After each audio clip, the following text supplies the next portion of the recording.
l'histoire commence dans les vastes plaines de Canaan, où Joseph, un jeune homme de 17 ans, garde les troupeaux de son père, Jacob, avec ses frères. Joseph est le fils préféré, et cela ne passe pas inaperçu. Jacob lui offre une tunique richement colorée, un symbole de favoritisme. Y a-t-il la jalousie de ses frères? Mais ce n'est pas seulement la tunique. Joseph a des rêves mystérieux, des visions qui semblent prophétiques. Un jour, il raconte: « J'ai rêvé que nous étions dans un champ, liant des gerbes de blé, et vos gerbes se sont soumises, sinon inclinées devant la mienne. » Ses frères furieux rétorquent: « Penses-tu vraiment que nous te servirons un jour ?» Leur haine grandit et ils décident de se débarrasser de lui. Alors que Joseph vient les retrouver un jour dans les champs, ils conspirent: « Tuons-le et disons qu'un animal sauvage l'a dévoré. » Propose l'un d'eux. Mais leur frère Judas suggère une autre idée: le vendre comme esclave à une caravane d'Ismaélites. Joseph, en pleurs, est arraché à sa famille et amené en Égypte. Arrivé en Égypte, Joseph est vendu à Potiphar, un officier du pharaon.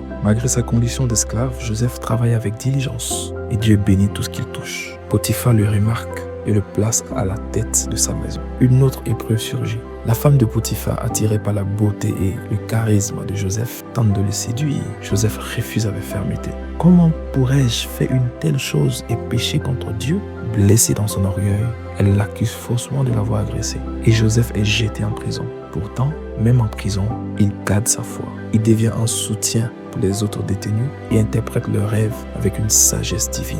Ce don ne vient pas de moi, mais de Dieu, dit-il. Un jour, deux anciens serviteurs de Pharaon, également emprisonnés, font des rêves troublants. Joseph, avec l'aide de Dieu, les interprète avec précision. L'un sera restauré dans son poste, l'autre sera exécuté. Tout se passe exactement comme prévu. 2 ans plus tard, Pharaon lui-même fait des rêves étranges. Il voit 7 vaches grasses dévorées par 7 vaches maigres et 7 épis de blé bien pleines engloutis par 7 épis desséchés. Personne dans tout le royaume ne peut expliquer ses rêves jusqu'à ce qu'on parle à Pharaon de Joseph. Appelé à la cour, Joseph interprète les rêves avec assurance. Les 7 vaches grasses et les 7 épis pleines représentent 7 années d'abondance. C'est les 7 maigres, 7 années de famine. Dieu vous avertit pour que vous puissiez vous préparer. Impressionné, Pharaon élève Joseph au rang de vizir, le 2e homme le plus puissant d'Égypte. Pendant les 7 années d'abondance, Joseph supervise la collection de provisions. Lorsque la famine frappe non seulement l'Égypte, mais aussi les terres environnantes, Joseph ouvre les greniers du royaume, sauvant des milliers de vies. Un jour,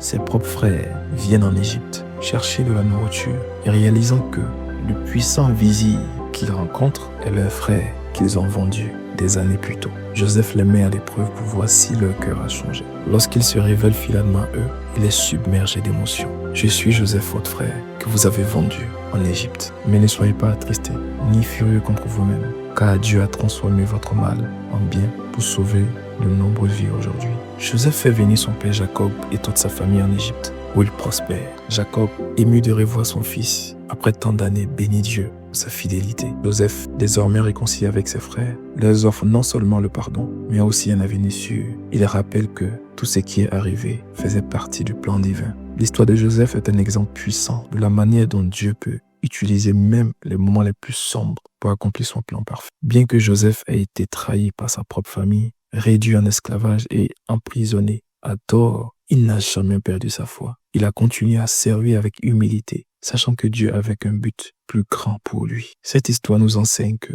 lorsque même nous faisons face à des injustices, des trahisons ou des souffrances, nous ne devons pas perdre espoir. Dieu peut transformer nos pires épreuves en opportunités pour sa gloire et notre bénédiction. Faites confiance à Dieu. Même lorsque vous ne comprenez pas pourquoi vous traversez une épreuve ou une situation, il peut transformer vos larmes en joie et faire de vous une bénédiction pour les autres. Que Dieu vous bénisse. Abonnez-vous, activez la cloche de notification et je vous dis à bientôt dans une prochaine vidéo. Amen.